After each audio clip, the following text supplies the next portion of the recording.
নীরার সাথে আমার বিয়ে হবে এই বিষয়টা বাড়িতে কেউই মানতে পারছে না। মা তো ব্যাগপত্র ইতিমধ্যে গুছিয়ে ফেলেছে। বিয়ের বাজার শুরু হলেই নাকি চিরদিনের মতো বাড়ি থেকে বিদায় নেবেন। বড় আফা ফোন করে রীতিমতো হুমকি দিচ্ছেন, তিনি আমাকে দেখে নেবেন। ছোটবেলায় তার কোলে বড় হয়েছি, আজ তার অবাধ্য হচ্ছি। মেজ আপা অবশ্য তেমন প্রতিক্রিয়া দেখাচ্ছেন না, তবে মেজ দুলাভাই আমার পক্ষে আছেন। নীরা সুন্দর, স্মার্ট, ভালো চাকরি করছে, তবুও সকলের অপছন্দের। তার অবশ্য কারণও আছে। চাঁদের মতো নীরারও একটা কলঙ্ক আছে। নীরার একবার বিয়ে হয়েছিল, বিবাহিত জীবন কাটাতে পেরেছিল মাত্র 21 দিন। তারপর সেই মানুষটা নীরাকে ছেড়ে না ফেরার দেশে চলে গিয়েছিলেন। এটাই নীরার দোষ। রূপবতী, গুণবতী, শিক্ষিতা হয়েও এই দোষটুকু নীরা আড়াল করতে পারল না। বড় আফা ফোন করে আক্ষেপ করেন, তার ধারণা আমার মাথা খারাপ। না হলে স্মার্ট, সুন্দর, ভালো কেরিয়ার হওয়া সত্ত্বেও কেন তার খালাতো ননদকে বিয়ে করলাম না? এই মেয়েটা একদমই তার কাছে পারফেক্ট ছিল, কোনো খুঁত নেই। পাগল ছাড়া সেই মেয়েকে ফিরিয়ে দিয়ে নীরাকে বিয়ে করতে চায় কেউ? পাগল, মাথা খারাপ সহ আরও অসংখ্য বিশেষণে আমি যেন মেনে নিলাম। তবুও নীরাকে আমি চাই। নীরার সঙ্গে আলাপ হওয়ার ঘটনাটা অদ্ভুত ধরনের। আমি তখন ইন্টার্নি করছি। সেরকমই এক রোদ ঝলমলে দিনে নীরার সঙ্গে প্রথম দেখা। প্রথম দর্শনে আমি অবশ্য প্রেমে পড়িনি, তবে নজর কেড়েছিল। নীরা সেদিন এসেছিল ওর গায়ে হলুদের অনুষ্ঠান থেকে পালিয়ে। হসপিটালের ওয়েটিং রুমে জবুথুবু হয়ে বসেছিল, পরনে হলুদ রং শাড়ি, ঠোঁটে কটকটে লাল লিপস্টিক, হাতে মেহেদি পরা। আমাকে দেখে জিজ্ঞেস করেছিল, ক্যান্টিনটা কোন দিকে? বলার ধরনটা এত আন্তরিক যে আমি ওর অনেক দিনের চেনা। আমি ক্যান্টিন দেখিয়ে দিলাম। নীরা ঝড়ের গতিতে চলে গেল। আমি তখন এতটুকু বুঝলাম যে বাচ্চা মেয়েটার জীবনে বিপদ বড় ঝড় এনেছে, তাই সে দিক বিদিক হারিয়ে ফেলেছে।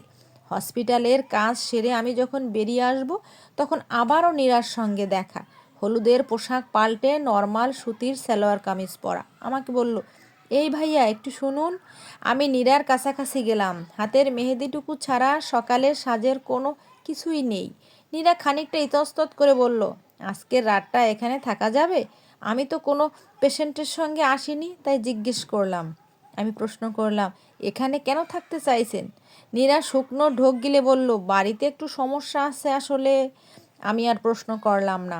হসপিটালে একা এভাবে নীরাকে থাকতে দিতে খারাপ লাগছিল। আমার ক্লোজ কিছু মেয়ে বন্ধু আছে যারা ওইসব হোস্টেলেই থাকতো। ভাবলাম ওদের ওখানেই নীরার একটা ব্যবস্থা করে দেই। আমি ওকে বললাম, আপনি একটু দাঁড়ান, আমি একটা ব্যবস্থা করে দিচ্ছি আপনার থাকার। নীরা কি ভাবলো কে জানে। আমি ফোন করতে একটু দূরে গেলাম, ফিরে এসে দেখি ও আর নেই। মেজো আপা আর দুলাভাই এসেছেন সকাল সকাল। আপা এই বাসায় আসার সবসময় আয়োজন করে আসেন। সে কখনো একা আসতে পারে না, পুরো সংসারের অর্ধেক ট্রলিতে করে নিয়ে আসেন, হোক সেটা 1 সপ্তাহ কিংবা 1 মাসের জন্য। এবার তাদের হাবভাব দেখে মনে হচ্ছে আমার বিয়ে খেয়ে দিয়েই বিদায় নেবে। দুলাভাই ঘরে ঢুকে বললেন, থ্যাংক ইউ শালাবাবু, লাইফটা বড্ড পানসে হয়ে গেছিল। এটা একটা থ্রিডিল ভাব নিচ্ছে। আচ্ছা, তোমার কি মনে হয় শাশুড়ি হিসেবে আম্মা কি রিনা খানকেও ছাড়িয়ে যাবেন? মেজো দুলাভাই মজার মানুষ, সেই তুলনায় বড় দুলাভাই আবার গম্ভীর। আমার বিশ্বাস মেজো দুলাভাই এই পারিবারিক বিষয়টা ঠিক সামলে নেবে। মেজো আপার দিকটা ঠিক বোঝা যাচ্ছে না। সে যে আসলে কোন পক্ষের লোক সেটা বোঝা মুশকিল। যখন বড় আপা আর মা কথা বলছেন তখন তাদের হয়ে কথা বলছেন, আর যখন আমি কথা বলছি তখন আমার হ্যাঁতে হ্যাঁ মিলাচ্ছে। সব মিলিয়ে আমাদের বাড়ির অবস্থা বেশ নাটকীয়। বাড়িতে আমার দলে মেজো দুলাভাই ছাড়া আর আছে অরু। অরু আমার ছোট বোন, ইউনিভার্সিটিতে পড়ছে হিস্ট্রিতে। নীরাকে ওর বেশ পছন্দ। অরু এই যুগের মেয়ে বলেই নীরাকে সহজভাবে মেনে নিয়েছে। আর বাকিদের সমস্যা হচ্ছে তারা শুধু মুখেই প্রগতিশীল, ভেতরে রক্ষণশীলতার আবরণে আজও তারা বের হতে পারেনি। যাই হোক, আজকে সন্ধ্যায় বাড়িতে মিটিং আছে। মিটিংয়ের বিষয়বস্তু যে আমি, সেটা যে কেউই বুঝে যাবে। বাবা বাড়িতেই থাকেন, তাই অরু আর আমাকে আলাদা করে বলা হয়েছে যেন সন্ধ্যায় অবশ্যই বাসায় থাকি। অথচ আজ সন্ধ্যায় আমার নীরার সঙ্গে দেখা করার কথা। মেয়েটা ফোন করে কঠিন গলায় বলল, আমার সঙ্গে নাকি জরুরি কথা আছে, অফিস ছুটি হলে ভালো হয়, এছাড়া ওর সময় নেই। দেখা যাক শেষ পর্যন্ত কি হয়। দুটোই আমার জন্য সমান গুরুত্বপূর্ণ। এখন ভালোই ভালোই দুই জায়গা থেকেই পজিটিভ ভাইব আসলে হয়।